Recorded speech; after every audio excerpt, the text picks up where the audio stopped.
Hello दोस्तों, स्वागत है आपका हमारे यूट्यूब चैनल एनसीईआरटी सर्कल में। दोस्तों, एनसीईआरटी कक्षा 6 और कक्षा 7 इतिहास विषय पर हम कंप्लीट चर्चा कर चुके हैं। आप प्लेलिस्ट में जाकर वीडियो देखें। और दोस्तों, एनसीईआरटी कक्षा 6 भूगोल विषय पर भी हम कंप्लीट चर्चा कर चुके हैं। आप प्लेलिस्ट में जाकर वीडियो देख सकते हैं दोस्तों।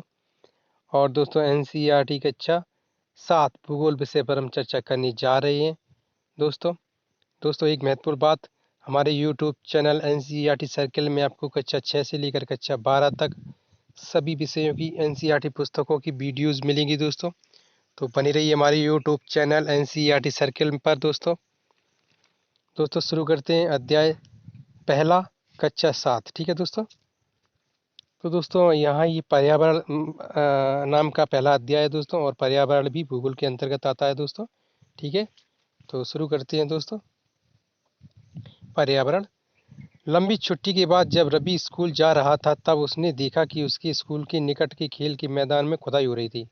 वहीं एक मैदान उसके खेलने के लिए वहां पर था। लोगों ने बताया वहां अनेक फ्लैटों वाली एक बड़ी इमारत बनेगी। जब रवि को समझ में आया कि मुलायम घास, गेंदे के फूल एवं तितलियों वाले विशाल मैदान अब हमेशा के लिए नष्ट हो चुका है, तो उसकी आंखों में आंसू छलकने लगा। उसने अपने सहपाठियों को बताया, मतलब उसने अपनी ये बात अपने दोस्तों को बताई।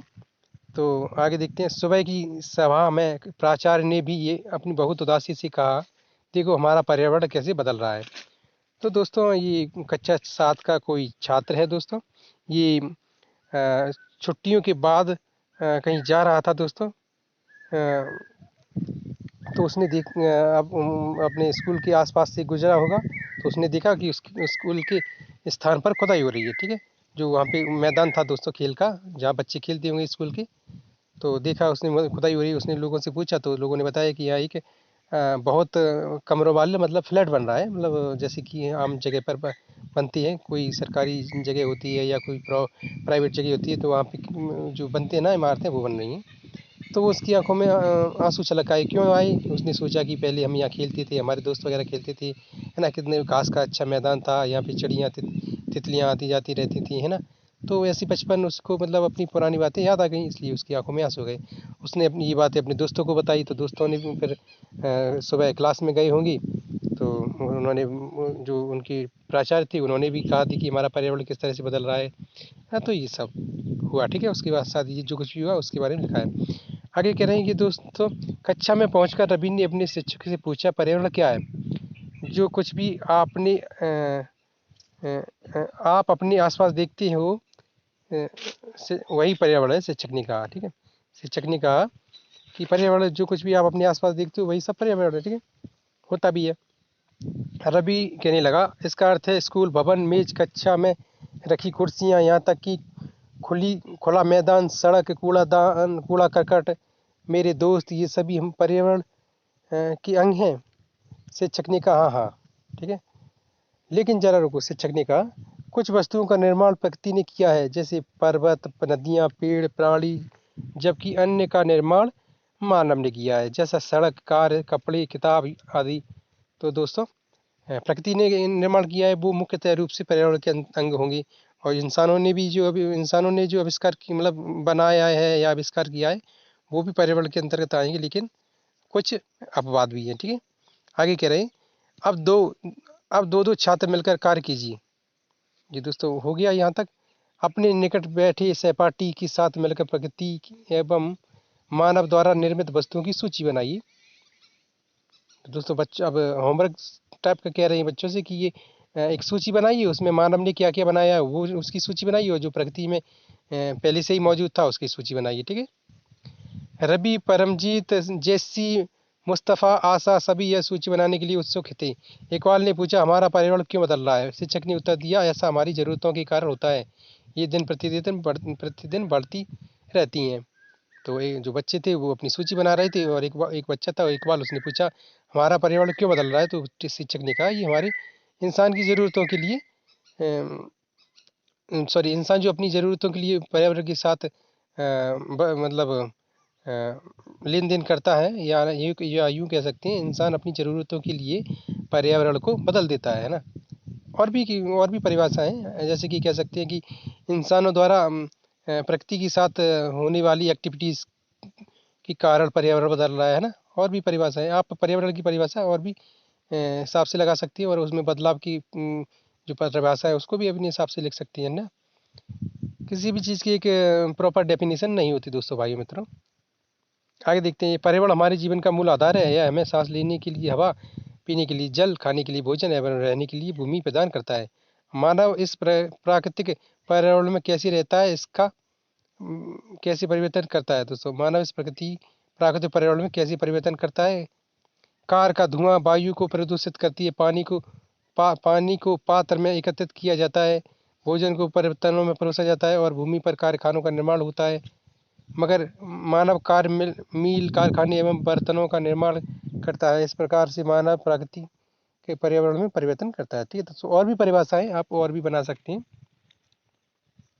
जैसे कि मानव के द्वारा उद्योग खोले गए, मानव के द्वारा फैक्ट्रियाँ खोली गई हैं, मानव के द्वारा वाहनों का जो आवागमन होता है उससे भी पर्यावरण प्रभावित होता है ना। अन्य प्रकार की एक्टिविटीज़ होती हैं। ठीक है दोस्तों, तो ये आगे देखते हैं, ये देखिए ये पर्यावरण के घटक हैं। पर्यावरण के घटक, ये प्राकृतिक घटक है दोस्तों, ये मानव निर्मित घटक है। ठीक है दोस्तों, प्राकृतिक घटकों में देखिए दोस्तों क्या है, जलमंडल, वायुमंडल और स्थलमंडल। ठीक है, और सजीव मंडल दोस्तों।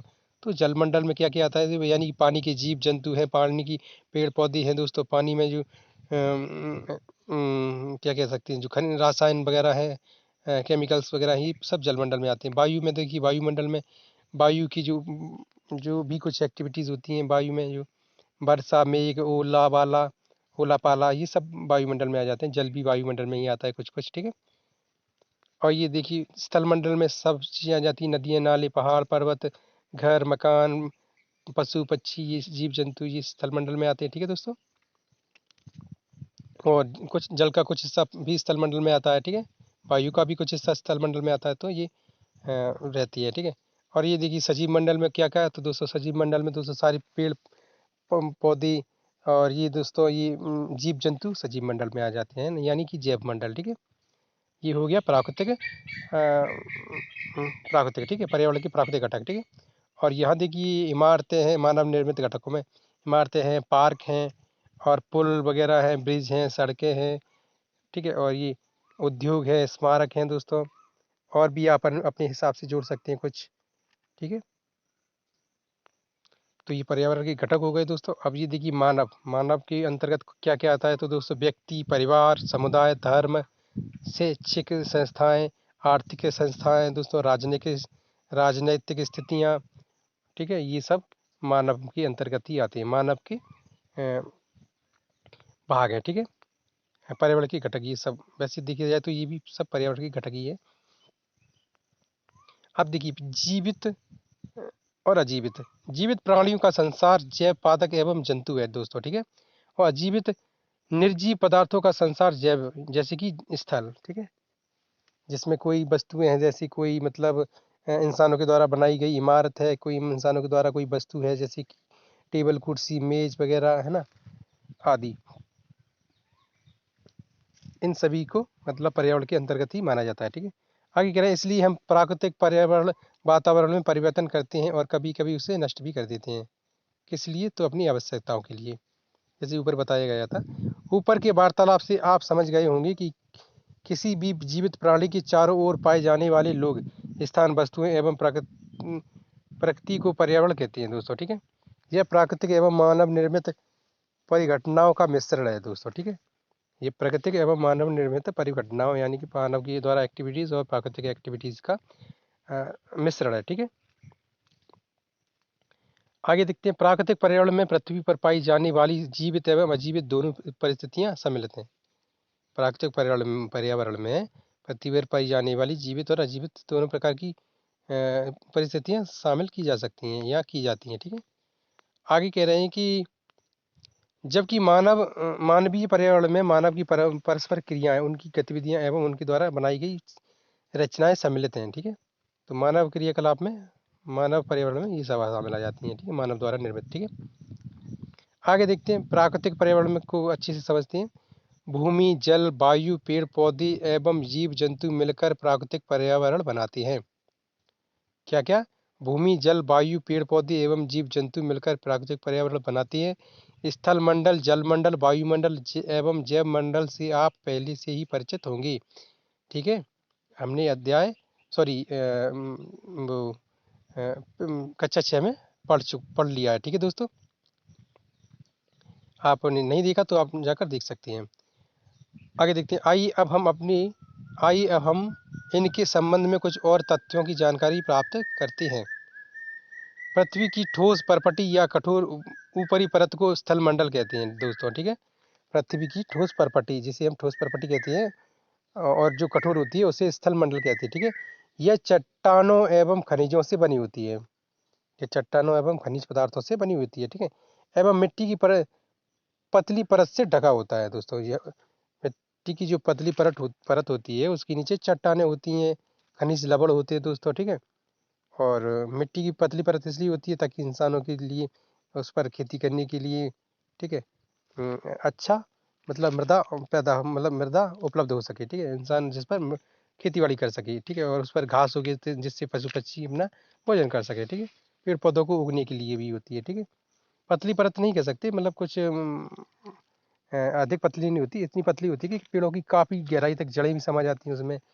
ठीक है, ये मतलब होता है। ठीक है, तो आप ये ना समझें कि मतलब पतली परत होती है कि 1-2 इंच की होती, नहीं, काफ़ी मोटी होती है। फिर भी चट्टान और खनिजों की तुलना में काफ़ी पतली होती है। ठीक है, आगे कह रहे हैं, यह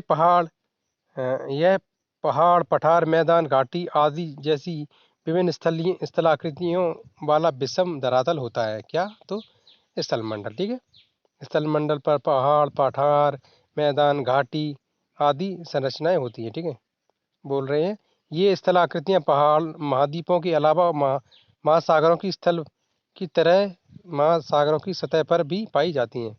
ये जो स्थलाकृतियां हैं दोस्तों, महाद्वीपों के अलावा महासागरों में भी पाई जाती है। ठीक है, तो ये कह रहे हैं, आप अच्छे से समझ चुके हैं क्या कहना है इसमें। स्थल मंडल वह क्षेत्र है जो हमें वन, कृत्रिम एवं मानव बस्तियों के लिए भूमि, पशुओं को चराने के लिए घास स्थल प्रदान करता है तथा खनिज संपदा का भी एक स्रोत है। तो दोस्तों कह रहे हैं, स्थल मंडल क्या है? तो स्थल मंडल वह भाग है, वह क्षेत्र है जो हमें वन, कृषि, मानव बस्तियों के लिए भूमि, पशुओं को चराने के लिए घास भूमि यानी कि चारागाह आदि प्रदान करता है। ठीक है, मतलब स्थल मंडल के अंतर्गत ही आता है ये सब। ठीक है, यह खनिज संपदा के लिए भी महत्वपूर्ण है, उनका भी एक स्रोत है। ठीक है, खनिज संपदा का भी। आगे देखते हैं ये क्या करें, आओ करके देखें, ये छोड़ो, हमें नहीं देखना क्या है। आगे देखते हैं ये स्थल मंडल, ये देखिए यहाँ पे मानव उसी के द्वारा बनाई गई सभी चीज़ें हैं। और जैव मंडल, यहाँ पे देखिए जैव मंडल में स्थल मंडल भी आ जाता है और जल मंडल भी आ जाता है। ठीक है, और वायुमंडल भी आ जाता है। इसको इसीलिए इसको ही ये इसमें तीनों ले लिया है। देखिए, स्थल मंडल भी ले लिया, जल मंडल भी ले लिया, और ये वायुमंडल का भी कुछ हिस्सा ले लिया है। ठीक है, तो ये जैव मंडल में आ गया, और ये जल मंडल है दोस्तों, ये वायुमंडल। ठीक है, ठीक है। अब देखिए, स्थल मंडल, जल मंडल और वायुमंडल का तीनों का भाग ये जैव मंडल में आ गया है। ठीक है दोस्तों, यहाँ देखिए थोड़ा थोड़ा ले लिया गया है। ठीक है, अब जैव मंडल में देखिए, वायु में भी देखिए पक्षी उड़ते हैं और कीट पतंग उड़ते हैं, वो वायुमंडल के हो गए, वो भी जीव ही तो है। जल मंडल में भी जलीय जीव होते हैं, है ना, और भी मतलब छोटे मोटे कीड़े मकोड़े होते हैं, वो भी है ना। और स्थल मंडल पर भी जो जीव रहती है, मानव है और अन्य पशु पक्षी हैं, वो भी जीव ही होती है, और जैव मंडल के अंतर्गत वो तो सब आएंगे ही, है ना। इसलिए ये तीनों को ले लिया गया है। आप अच्छे से इस चित्र को समझ चुकी होंगी। ठीक है, आगे देखते हैं, जल के क्षेत्र को जल मंडल कहती हैं। ठीक है, जल के क्षेत्र को जल मंडल कहती है। यह जल के विभिन्न स्रोतों जैसे नदी, झील, समुद्र, महासागर आदि जैसे विभिन्न जलाशयों से मिलकर बना है। ठीक है, बनता है। यह सभी प्राणियों के लिए आवश्यक है। क्या? जल मंडल। ठीक है, सभी प्राणियों के लिए आवश्यक है। आगे कह रहे हैं पृथ्वी के चारों ओर फैली वायु की पतली परत को वायुमंडल कहते हैं। पृथ्वी के चारों ओर फैली हुई वायु की पतली परत, पतली तो नहीं कहेंगे दोस्तों, पतली यहाँ कहना एक अलग बात हो जाता है, काफ़ी मोटी होती है, काफ़ी किलोमीटर में भी होती है, ठीक है। वायु की पतली परत को वायुमंडल कहते हैं, ठीक है। तो आप यहाँ पतली से अनुमान ये ना लगाएं कि मतलब कुछ इंच कुछ फुट होती होगी, नहीं, कुछ किलोमीटर में आप जोड़ सकते हैं, मतलब मान सकते हैं, ठीक है। पृथ्वी का गुरुत्वाकर्षण बल अपनी चारों ओर की वायुमंडल को थामे रखता है। जो पृथ्वी का गुरुत्वाकर्षण बल है दोस्तों, वो हर चीज को पृथ्वी की मतलब अधीन, मतलब सॉरी अधीन नहीं, पृथ्वी में बांधे रहता है, ठीक है। पृथ्वी से दूर नहीं होने देता, वरना अगर पृथ्वी का गुरुत्वाकर्षण बल ना हो तो वायु कहीं उड़ जाए, जल के पृथ्वी का जल ऐसे मतलब गिर जाएगा अंतरिक्ष में, ठीक है। इंसान कहीं नहीं रुकेंगी, अंतरिक्ष में बहती हुई दिखाई देंगी, हर हर मतलब हर चीज़ विखंडित हो जाएगी, यानी कि पृथ्वी पर जीवन संभव नहीं रहेगा, है ना। ग्रेविटी बहुत महत्वपूर्ण है, ठीक है, पृथ्वी पर जीवन को बनाए रखने के लिए, आप समझ चुके हैं भाई। आगे कह रहे हैं कि हाँ यहाँ पे थी, यह सूर्य की झुलसाने वाली गर्मी एवं हानिकारक किरणों से हमारी रक्षा करता है। सूर्य की जो झुलसाने वाली गर्मी है और हानिकारक जो पराबैंगनी किरणें होती हैं, रेज होती हैं दोस्तों, उनसे हमारी रक्षा करता है। क्या करता है? तो वायुमंडल में भी दोस्तों ओजोन परत है दोस्तों, जो हमें बहुत ही हानिकारक पराबैंगनी किरणों से हमारी रक्षा करती है दोस्तों, जो सूर्य से आती है, ठीक है। आगे क्या कह रहे हैं, आगे कह रहे हैं कि इनमें कई प्रकार की गैस, धूल, कण एवं जल वाष्प उपस्थित रहती है। किसमें? तो पर्यावरण में, ठीक है, वायुमंडल में, ठीक है। वायुमंडल में परिवर्तन होने से मौसम एवं जलवायु में परिवर्तन होता है। वायुमंडल में जो परिवर्तन होता है उससे मौसम और जलवायु में परिवर्तन होता है, ठीक है दोस्तों। आगे कह रहे हैं पादप एवं जीव जंतु मिलकर जैव मंडल या सजीव संसार का निर्माण करते हैं। तो कह रहे हैं कि जो पादप पादप में दोस्तों पेड़ पौधे आ जाते हैं, ठीक है, और जीव जंतुओं में इंसान भी आ जाता है, ठीक है। ये सारे मिलकर जैव मंडल का निर्माण करती हैं, जैव मंडल या जीव संसार का, सजीव संसार का, ठीक है। यह पृथ्वी का वह संकीर्ण क्षेत्र है जहाँ स्थल, जल एवं वायु मिलकर जीवन को संभव बनाते हैं। तो दोस्तों कह रहे हैं कि ये जो जैव मंडल है, जैव मंडल इसके बारे में बता रहे हैं। ये जो जैव मंडल है गोल घेरे में, छोटे वाले गोल घेरे में, ये जैव मंडल है। इसमें क्या क्या आता है? तो स्थल मंडल, जल मंडल, वायुमंडल, ये सारे मिलकर जैव मंडल का निर्माण करते हैं, ठीक है दोस्तों। आगे कह रहे हैं कि पारितंत्र क्या है? तो मतलब पारितंत्र के बारे में देखते हैं, यहाँ कुछ छोटा है, इसको देखते हैं। पारितंत्र की परिभाषा, शब्दावली देख लेते हैं पहले। वह तंत्र जिसमें समस्त जीवधारी आपस में एक दूसरे के साथ तथा पर्यावरण के उन भौतिक एवं रासायनिक कारकों के साथ परस्पर क्रिया करती हैं जिनमें वे निवास करती हैं।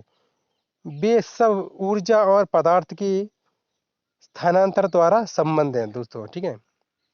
वही बता रहे हैं कि पारितंत्र में सारे जीव जंतु पादक है, ये सब आ जाते हैं और एक दूसरे की आवश्यकताओं को पूरा पूरा करते हैं, एक दूसरे से किसी न किसी रूप में बंधे हुए हैं, ठीक है। उसे पारितंत्र कहते हैं, ठीक है। अब देखते हैं परितंत्र की थोड़ी विशेष रूप से परिभाषा। तो रवि की कक्षा के एक एनसीसी कैंप में जेसी ने आश्चर्य से कहा, एनसीसी कैंप का एक छात्र होगा, उसने आश्चर्य से कहा, कितनी मूसलाधार बारिश हो रही है, इसमें मुझे अपना केरल याद आ रहा है। तो जैसी दोस्तों केरल का होगा, ठीक है, वहाँ आते होंगे या फिर ये कह सकते हैं कि उसकी कोई सोसाइटी होगी, वहाँ रहती होंगी, ठीक है। तुम सबको आकर देखना चाहिए कि कैसे हरे भरे खेत एवं नारियल के बागानों में लगातार बारिश होती रहती है। तो जैसी दोस्तों केरल का था, ठीक है। आगे कह रहे हैं कि तभी जैसलमेर में रहने वाली हीरा ने आश्चर्य से कहा आश्चर्य से कहा हमारे यहाँ वर्षा होती ही नहीं। दोस्तों अलग अलग क्षेत्र के बच्चे हैं, मिल रहे हैं किसी सोसाइटी में, ठीक है। जैसे कि आप दोस्तों हम देख सकते हैं कि कहीं कोई स्कूल होता है, जैसे कि गवर्नमेंट स्कूल होता है, जैसे कि कोई कैंप हो तो वहाँ बच्चे मिलते हैं। एनसीसी कैंप के बारे में बात चली है ना। हाँ, एनसीसी कैंप के बारे में बात चली, तो एनसीसी कैंप में दोस्तों हर एक अनेक अनेक स्थानों से बच्चे आते हैं, ठीक है। तो वही तो जैसलमेर में रहने वाली छात्र ने कहा कि हमारे यहाँ तो हीरा नाम का छात्र था, उसने कहा हमारे यहाँ तो बारिश होती नहीं है, हमें तो दूर दूर तक केवल कीकर एवं रेत ही नजर आता है, लेकिन वहाँ ऊंट भी तो मिलते हैं। रवि ने कहा। आगे देखते हैं, आगे कह रहे हैं कि हरि ने कहा, हरि कोई और छात्र था, हरि ने कहा ऊंट तो मिलेंगे ही, जब तुम हमारे रेगिस्तान आओगे तुम्हें सांप, छिपकली एवं अनेक कीट भी देखने को मिलेंगी। तो हीरा ने कहा, वही हीरा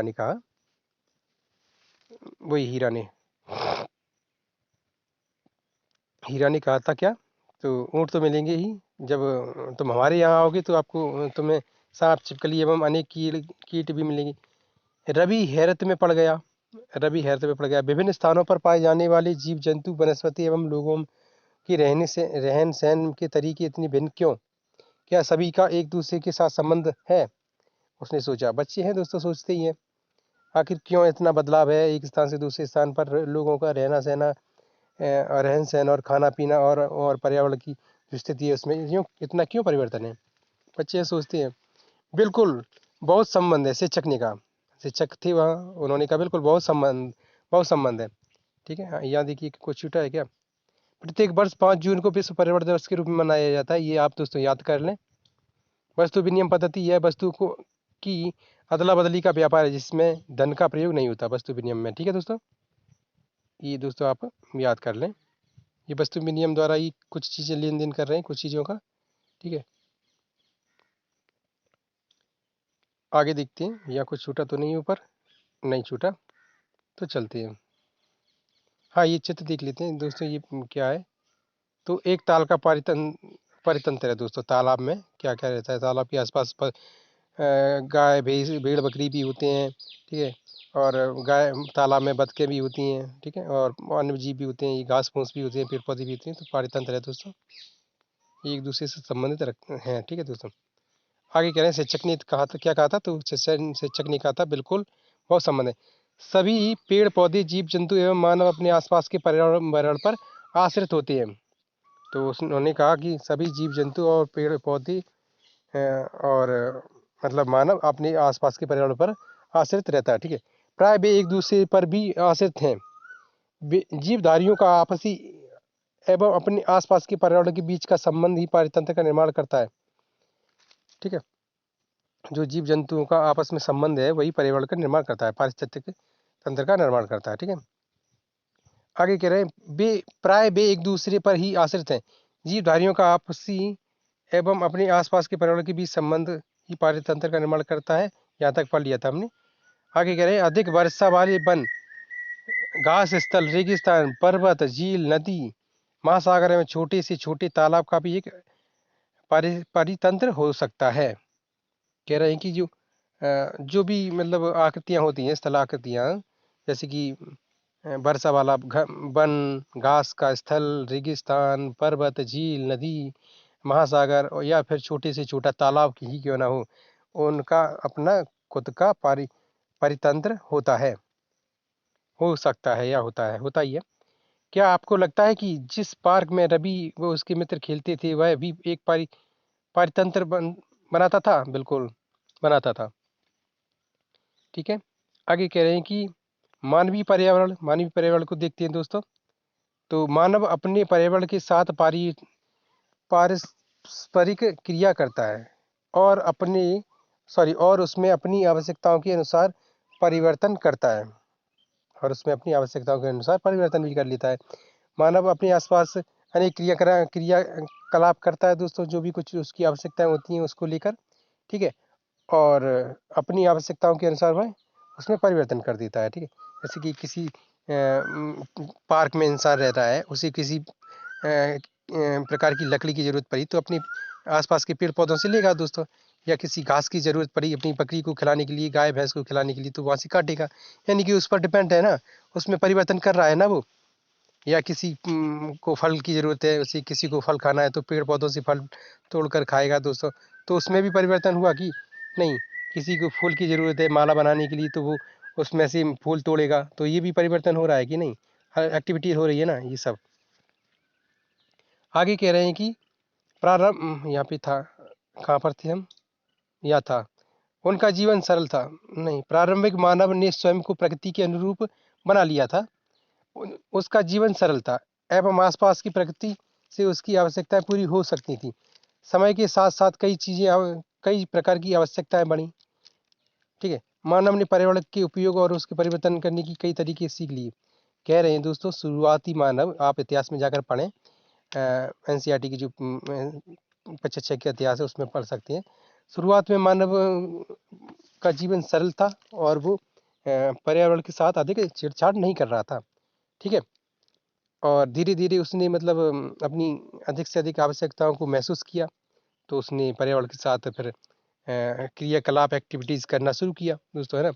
उन्होंने क्या क्या कार्य किए तो देखते हैं। समय के साथ कई प्रकार की आवश्यकताएं बढ़ी, मतलब आवश्यकताएं बढ़ी मानव की, ठीक है। मानव ने पर्यावरण के उपयोग और उसके परिवर्तन करने की आवश्यकता के तरीके खोज लिए, विभिन्न प्रकार के तरीके खोज लिए, जैसे कि पेड़ों का क्या उपयोग करना है, घास फूस का क्या उपयोग करना है, फलों का क्या उपयोग करना है, मिट्टी का क्या उपयोग करना है, जल जल पहाड़ नदी नाली इन सब का क्या उपयोग करना है, तालाबों का क्या उपयोग करना है, खेती बाड़ी पड़ी हुई है तो उसका क्या उपयोग करना है, यानी कि बहुत सी काम उसने सीख लिए थे, ठीक है। और ये किसने सीखे, तो जो ज्ञानी मानव यानी कि होमो सेपियंस ने दोस्तों ये सब पर्यावरण के साथ अन्य प्रकार की एक्टिविटीज़ करना सीख लिया था। आप एनसीईआरटी में जाकर देख सकते हैं। एनसीईआरटी नहीं देखना दोस्तों तो आप लूसेंट की पुस्तक देख सकते हैं। मैंने लूसेंट का भी एक अलग सेक्शन बना रखा है दोस्तों, ठीक है। उसका भी आप अध्ययन करें, ठीक है, क्योंकि लूसेंट भी दोस्तों बहुत महत्वपूर्ण पुस्तक है प्रतियोगिता परीक्षा की दृष्टि से, ठीक है। आगे कह रहे हैं कि अ, उसने फसल उगाना, पशु पालना एवं स्थायी जीवन जीना सीख लिया था। किसने, तो ज्ञानी मानव यानी होमो सेपियंस ने। उसका जिक्र यहाँ चल रहा है इसलिए।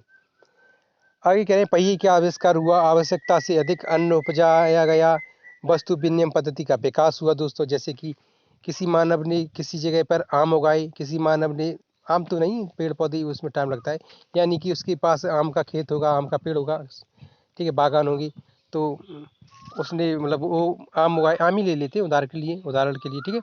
जैसे कि उसने आम उगाए, किसी ने गेहूं की फसल की तो उसको गेहूं दे दिए आम के बदले, ठीक है। तो ये होता रहा, किसी के पास चावल थी, किसी के पास दोस्तों कोई सरसों मान लेती, सरसों थी तो उसको सरसों की आवश्यकता हुई, ठीक है, तो सरसों ले ली, चावल को दे दिए, ठीक है। ऐसी ये सब होता रहे।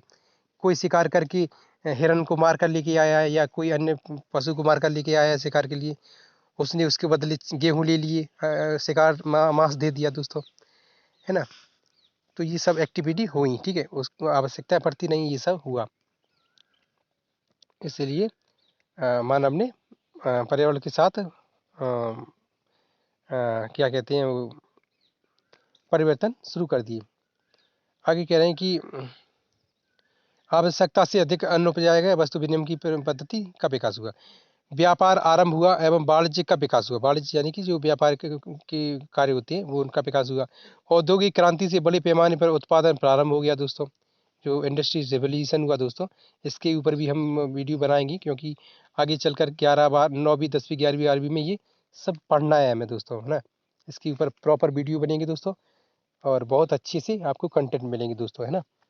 आगे कह रहे हैं कि औद्योगिक क्रांति से बड़े पैमाने पर उत्पादन प्रारंभ हो गया, परिवहन तेज गति से प्रारंभ हुआ दोस्तों। सूचना क्रांति में पूरे विश्व विश्व में संचार सहज और द्रुत हो गया दोस्तों। मतलब कह रहे हैं कि परिवहन का भी विकास हो गया, क्योंकि यानी मानव ने पहिए का आविष्कार भी कर लिया था दोस्तों।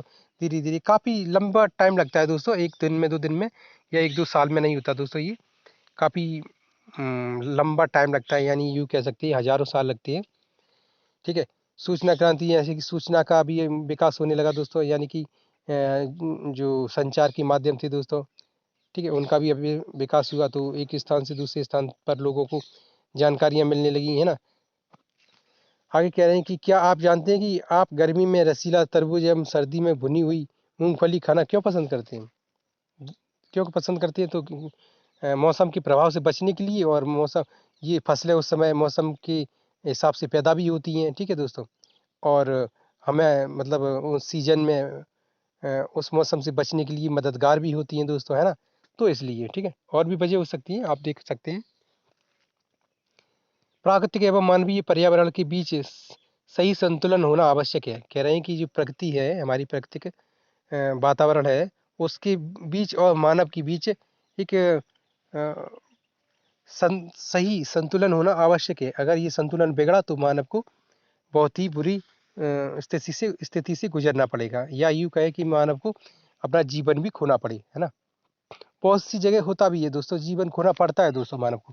जैसे कि कोई पहाड़ी इलाका है, वहाँ मानव कोई प्रकृति के साथ ठीक से संबंध स्थापित नहीं कर पा रहा है, प्रकृति के साथ खिलवाड़ कर रहा है, प्रकृति के साथ आए दिन अनावश्यक एक्टिविटीज़ कर रहा है दोस्तों, तो क्या होगा? भूस्खलन जैसी क्रियाएँ होंगी, आपदाएँ आएँगी दोस्तों, ठीक है? तो उससे मानव का जीवन खतरे में पड़ सकता है, हो सकता है मानव मर भी जाए, है ना? तो ये सब और ऐसा होता भी है काफ़ी, मतलब प्रलय आती हैं तो दोस्तों उसमें मानव की बस्तियाँ उजड़ जाती हैं दोस्तों, है ना। तो ये मानव की एक्टिविटीज़ का ही नतीजा है दोस्तों। आगे कह रहे हैं कि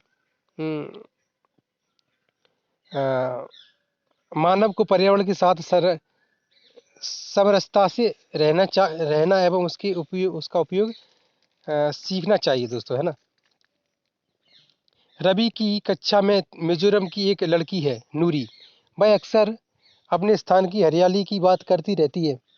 वह अपने आसपास के क्षेत्र की हरियाली की बात करती रहती है, क्योंकि वो मिजोरम की है दोस्तों, और मिजोरम में दोस्तों काफ़ी वर्षा होती है दोस्तों, और तो वहाँ पे हरियाली होगी ही, ना। बारिश वाले क्षेत्र में पेड़ पौधे स्वतः उग आते हैं दोस्तों, उगाना भी नहीं पड़ता। आगे कह रहे हैं कि खेल का मैदान नष्ट होने के कारण हाँ, यहाँ सीधा वह अक्सर अपने स्थान की हरियाली की बात करती रहती है। यहाँ पे तो खेल का मैदान नष्ट होने के कारण रवि की उदासी देखकर नूरी ने उसे आने वाली छुट्टियों में अपने घर मिजोरम आने को कहा। दोस्तों बच्चे हैं, कहती हैं कि तुम हमारे यहाँ आना, दिखाएंगे हमें, अब हम अपने यहाँ की हरियाली। अब बच्चे हैं दोस्तों, जाना तो उनकी काम बस का है नहीं। अपने मम्मी पापा से पूछेंगे तभी तो जाएंगे। ये तो काल्पनिक बातें चल रही हैं ना दोस्तों, बच्चों को मोटिवेट करने के लिए, बच्चों का ज्ञान बढ़ाने के लिए, है ना। आगे कह रहे हैं कि रवि के कक्षा में रवि के शिक्षक ने सभी बच्चों से कहा कि छुट्टियों में भी जिन स्थानों पर जाएंगी वहाँ के भू दृश्य, घरों एवं लोगों के क्रियाकलापों का चित्र बनाकर लाएं। तो वो शिक्षक ने कहा आप जहाँ जहाँ जाएंगी घूमने मम्मी पापा के सामने या किसी के साथ, मम्मी पापा के साथ या किसी के साथ, तो वहाँ के चित्र बनाकर लाएं, ठीक है। तो ये बच्चों को बताया जा रहा था। तो दोस्तों इसके आगे कुछ नहीं है, ये प्रश्न के उत्तर देना है, ये बच्चे कक्षा 7 का बच्चा देगा दोस्तों, उसकी परीक्षा में आते भी हैं ये दोस्तों, ठीक है। और ये सब ठीक है, आगे कुछ नहीं है। तो दोस्तों ये वीडियो इतनी ही थी दोस्तों, है ना। वीडियो पूरी देखने के लिए दोस्तों धन्यवाद दोस्तों। आगे अगला अध्याय लेकर आएंगे तो उसमें और भी महत्वपूर्ण जानकारी मिलेंगी आपको दोस्तों। वीडियो पूरी देखने के लिए धन्यवाद दोस्तों। हमारी वीडियो को शेयर करें, लाइक करें, सब्सक्राइब करें दोस्तों। अधिक से अधिक अपने दोस्तों को, पढ़ने वाले मित्रों को दोस्तों शेयर करें, ताकि वो उनको भी ये जानकारियाँ प्राप्त हों दोस्तों। Thank you.